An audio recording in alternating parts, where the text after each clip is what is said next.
विषय में वास्तविक संख्या, जो हमारा कक्षा 10 का पहला अध्याय है, उसमें HCF यानी कि महत्तम समापवर्तक ज्ञात करने के बारे में विषय बात करेंगे।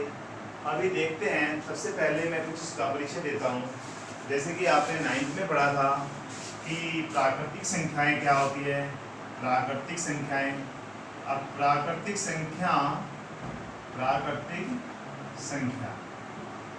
तो यह प्राकृतिक संख्या की बात करें तो आप सभी रोज बोलते हैं 1, 2, 3, 4, डॉट डॉट आगे तक चली जाती है। यानी कि प्राकृतिक संख्या जो 1 से शुरू होती है और अनंत तक चली जाती है। इसके साथ साथ ही हम बात करें, इसको हम प्राकृतिक संख्या को नेचुरल नंबर भी कहते हैं और इसे हम n से डिनोट करते हैं। इसको हम n से प्रदर्शित करते हैं और इसे हम नेचुरल नंबर भी कहते हैं।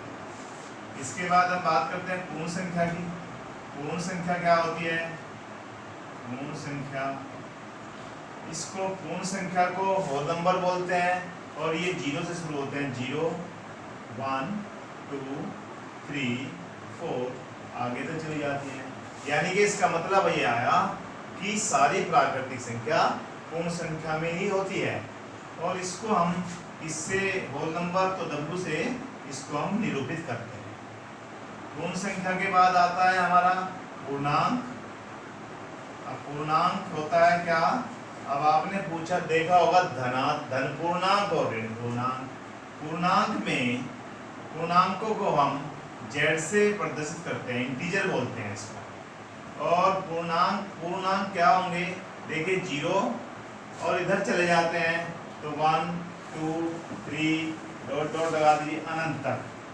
अगर हम बाईं तरफ चलते हैं -1, -2 और आगे तक अनंत तक आ जाते हैं, माइनस अनंत तक। तो हमारे पूर्णांकों में क्या आ गया? उधर वाले क्या कहलाते? धनात्मक पूर्णांक और इधर वाले क्या कहते हैं? ऋणात्मक पूर्णांक। इसका मतलब ये हुआ प्राकृतिक संख्या किसमें आ गई थी? पूर्ण संख्या में।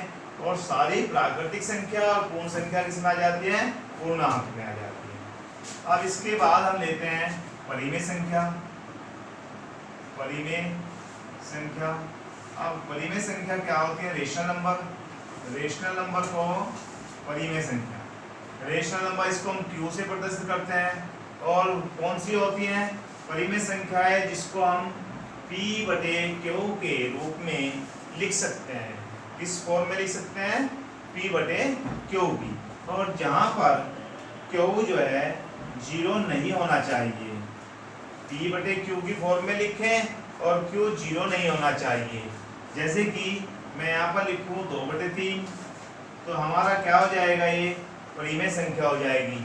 और इन दोनों में 2/3 जो लिखा है मैंने, इन दोनों में देखिए आप कोई चीज, इनके फैक्टर देखते हैं हम।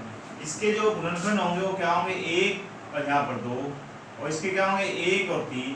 तो कॉमन क्या है भाई?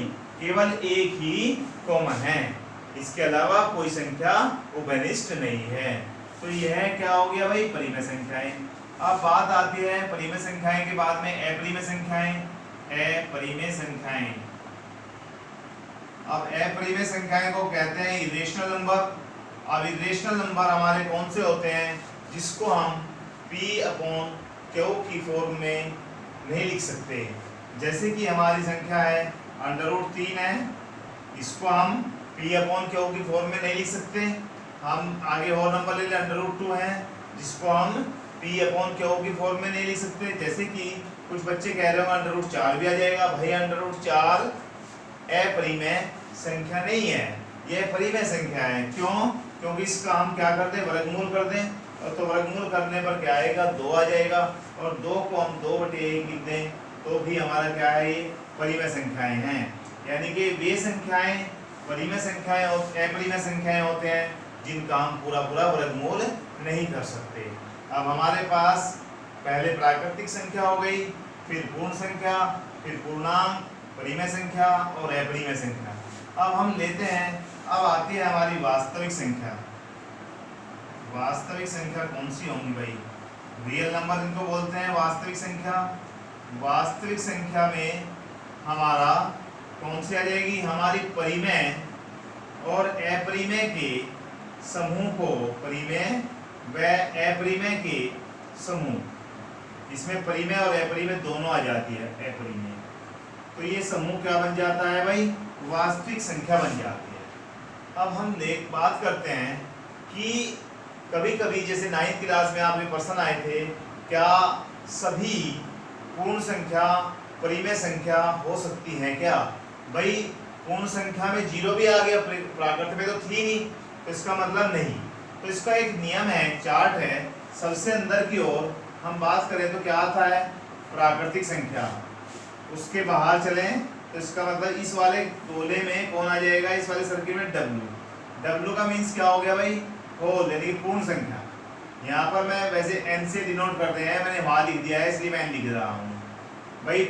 इस वाले में क्या आएगा, में सभी प्राकृतिक संख्या आएंगी सबसे अंदर। फिर उसके बाहर कौन चली गई, हमारे पास इसके बाहर वाली क्या आ जाएगी, पूर्ण संख्या।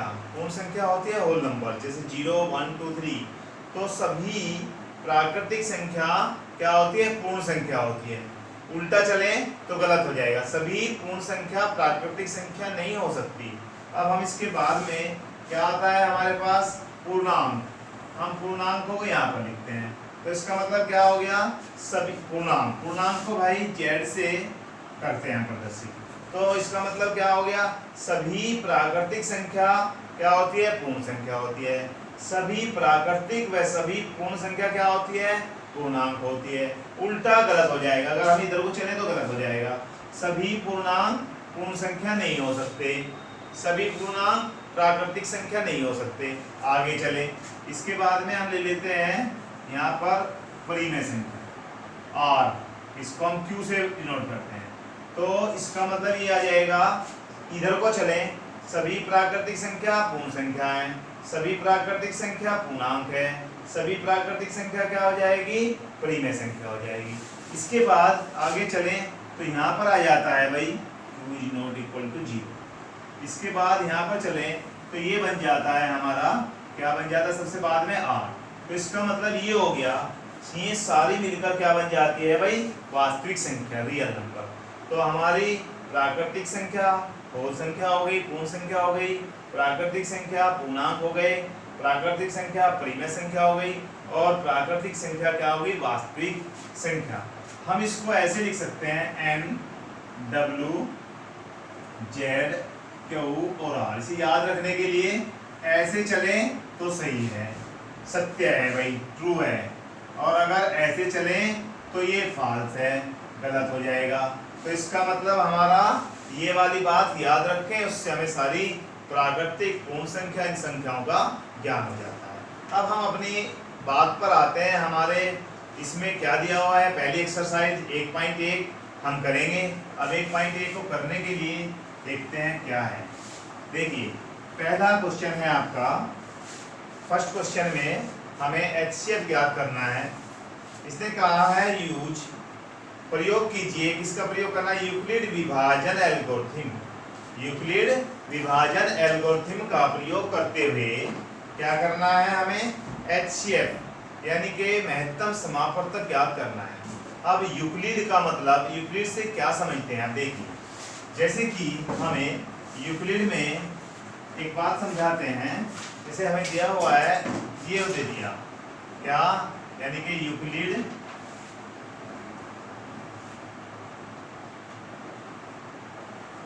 विभाजन, क्या नाम है इसका, यूक्लिड विभाजन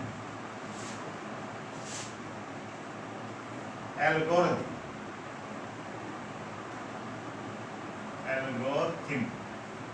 ये भाई इसका नाम दिया। अब इस तरह से इससे हमें क्या करना है, HCF ज्ञात करना है। इसके लिए मैं समझाऊं आपको, A कोई संख्या है मान लिया, और A इक्वल टू क्या हो जाता है, BQ, इस फॉर्म इसकी बना देते हैं, A equal to BQ plus R।